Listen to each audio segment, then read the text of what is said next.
Thanks so much, Mark, and I'm really excited to be here today presenting to you as part of the Pinnacle Insight series. All important disclaimer slide. Now, this first slide looks a little bit like a clickbait headline. What does Ed Sheeran and lemonade have to do with the Australian equity market? Well, I recently had the pleasure of taking my daughter to her first concert, Ed Sheeran at Suncorp Stadium. Fantastic concert, great atmosphere, but we had tickets to the Sunday night show, and she's only 9 years old, so after a big weekend, within about half an hour of Ed starting to play, she was nearly falling asleep. And so I thought we needed to get some sugar. So I ducked out to the concourse and I bought a bottle of lemonade, and I paid $7 for a bottle of lemonade. After my initial shock, I tried to reflect on how they could charge $7 for lemonade. Pricing power, massive demand, and controlled supply. What a great industry structure. And so industry structure is one of the 6 factors that form part of Solaris's qualitative factors in our investment process, and it's something we spend a lot of time on and want to understand when we're thinking of investing in a company. But first, how did we get to a place where we're charging $7 for lemonade? Well, we all know that the inflationary pressures have been massive in the market over the last little while. That lemonade probably would have been under $5 12 to 18 months ago. The macro and operating environment has changed dramatically and quickly for both consumers and for corporates. But at Solaris as active managers, we do believe where there's periods of significant change, there's going to be periods of opportunity as well. So we're quite excited, even though the dynamics and the environment is currently changing. What hasn't changed, as Mark alluded to, is the Solaris investment process. The team have a really long track record of been managing Australian equity portfolios for over 20 years, and so I've done that in many different environments. We're style agnostic, so we're not anchored to one certain style, which allows us to seek out opportunities no matter the environment.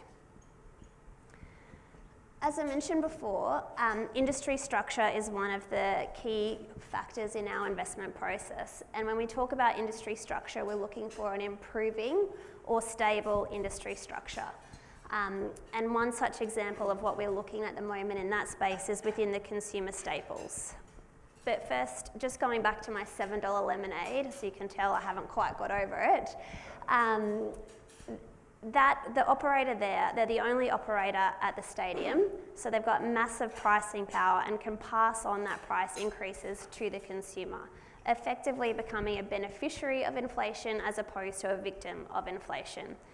What a great industry structure for them. And so something similar is in the supermarkets. We're all aware of, the doom and gloom and the headlines in regards to the consumer. To date, the Australian consumer has been quite resilient, but we're beginning to see that potentially that's about to, spending is coming under pressure. But just to clarify, similar to Marcus and Matt, we don't make decisions based on like a macro view. It's on a fundamental view, bottom up, that we take the positions. So even with this kind of consumer headwinds, Coles have just delivered their first half result where they had an increase in sales of 4% and an increase of profit of 11.4%. Not a bad result given they're facing the same headwinds of labour shortages, inflation, weather, supply chain, etc. And how? Well, they're also operating in a great industry structure. Coles and Woolworths account for over 70% of market share in Aussie supermarkets, and they're consumer staples, so trading's generally inelastic, and they've also benefited from consumers trading down to private label products also. It's not just the industry structure, which is why we like Coles. We have a significant overweight to Coles in the portfolio at the moment, and it's because they've also undertaken massive investment in their supply chain and automated distribution centres. So we're expecting that's going to have a step change impact on their cost management going forward and further exacerbate their competitive advantage in this space. Just staying on the consumer for a second, and if we think about these headwinds to the consumer, in the retail space, consumer discretionary, it is more competitive and you don't have the same pricing power. The consumer's been really buoyant for the last few years, so we haven't seen a lot of discounting and promotion. People have been spending, and the data has supported that. However, if we do start to see slowdowns, we're going to see, lower sales, more discounting, which is going to flow through to lower margins and lower profit. And so, as Mark mentioned, Solaris runs a long-short strategy as well. So that's where we'll take the opportunity to short some stocks that we don't want to necessarily be long, and some select names in the consumer discretionary space we have been shorting recently, and that's worked out well. Again, it's not a sector decision, it's based on the fundamentals of the company and looking at things like inventory and working capital. So I guess the key takeaway here is that industry structure is really important, and despite these headwinds, Coles is still delivering great results. Talking about change a lot, and I think in the slide in the previous presentation when you saw that divergence in outcomes during reporting season, change and volatility often sparks fear in investors, but as active managers, we quite like it because volatility is where companies get overbought or oversold and really gives you the opportunity to potentially get in at some good prices. This is quite a simplistic chart, but it's not a bad way to group together the kind of high growth and high value companies in the ASX 200. So if you focus on that blue line, you can see the big change that we've had there. So if we go back to about December 18, growth companies were trading about 25 times earnings, and you can see that significant re-rate that they had where they got up to about 40, 45 times earnings. We understood why these companies re-rated, but one of the biggest drivers was a change in expectations of interest rates. So was the sense that that rates were going to stay low forever, these companies re-rated massively. And at that point, we felt it had been overdone somewhat, and we were beginning to sell throughout that period, and were underweight growth at that point. However, we do believe that for a change in interest rate expectations shouldn't be the biggest driver in earnings expectations for a growth company. And so when people started to feel that inflation wasn't necessarily transitory and there was going to be a change in the rate cycle, you can see what happened after that these same companies started to derate and their valuations changed as people's expectations changed. And the share prices followed as well. So how did we play that in the portfolio? This slide covers 4 growth companies that we've either included or added to the portfolio in the last 12 to 18 months. These are all good, profitable, quality growth companies that a change in interest rate is not going to drive their change in their earnings. And I quite like this chart because it's quite simplistic. You can see that red line for each company. That's their earnings expectations, and you can see it's pretty consistent across all 4 because interest rate is not the main driver of their earnings. If we were to have 4 real estate companies up here that are heavily geared, a change in interest rates would have a big impact on their earnings expectations. But what did change and presented an opportunity for us is the blue line, the share price. So you can see how the significant change in some of these prices with CSL under $250, Seek went from about $36 to $16.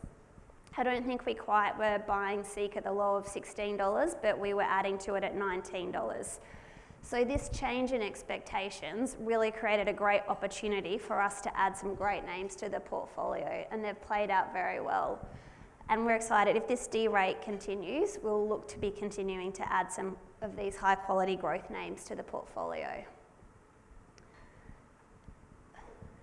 Not all change that we talk about today is necessarily in relation to the macro cycle. There's other themes at play as well that present opportunities for us. And one of these is in relation to decarbonisation. As more and more companies are setting their net zero targets, this push to decarbonise the economy continues to gather momentum, and with that we're seeing some opportunities.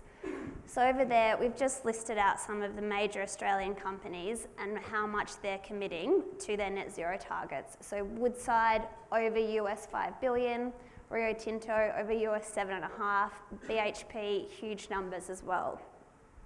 So how do you play this in an Australian equity portfolio? Well, one way we do that is through Macquarie, but another way that we're doing this is through Worley. So Worley, a provider of project delivery and consulting services, and they have a huge competitive advantage in the sustainability space. Currently, they have about 35% of their revenue is already linked to sustainability, with a target to get that to 75% by 2026. There's two key things that I wanted to point out here. Firstly is that their sustainability work is high margin. They're far advanced and their competitors don't have the same expertise as them in sustainability, so it's higher margin for them, which is obviously great. Secondly, historically, Worley's earnings have been somewhat cyclical because it's been linked to the capex cycle of their traditional clients in the oil and gas, chemical and resources space. This shift to a higher percentage of their earnings being driven by sustainability is going to provide them more consistency in their earnings as well. So a higher level of consistency and a higher margin, a great outcome. Bold statement, but we think Worley are in a position where they could deliver double-digit earnings growth for the next 10 years. So this is a name we really like and is a significant overweight in the portfolio at the moment. So in summary for today, what I'd like you to really take away is that change presents opportunity. Obviously, the dynamics in the market are changing quickly. As Marcus noted before, we prepared these presentations last week and then SVB happened on Friday, so things are changing very quickly. But it does present opportunity. Whenever there's market dislocations or a change in price, it allows us to potentially enter great investments at a good price. Strongly believe, and I think this is, kind of came resounding through the presentations yesterday in Brisbane, that active management is vital. The ability to, move in and out of positions and see where the opportunities are by doing the fundamental research is really important. And again, kind of linked to that, optimism despite the challenging environment. We're not an index investor, so we don't hold every name in the fund. So it allows us to pick the names that we like and the names that we think that are going to outperform. We're not doing this by trying to pick the macro cycle or where inflation or rates are going, but by bottom-up research, looking at the companies and trying to look for that sustainable earnings growth. Just a summary of the performance for some of the Solaris funds here. Our core fund, as Mark mentioned, the Solaris team have a really long track record and have outperformed 17 out of 22 years in the Australian market. And just to highlight the performance alignment fund, as Mark said, 0 MER on that fund, I think provides great alignment between investors and the investment team, where they're only paid if they deliver outperformance. Any questions? I would direct you to Mark on the funds, and otherwise I'll see you for Q&A later. Thank you.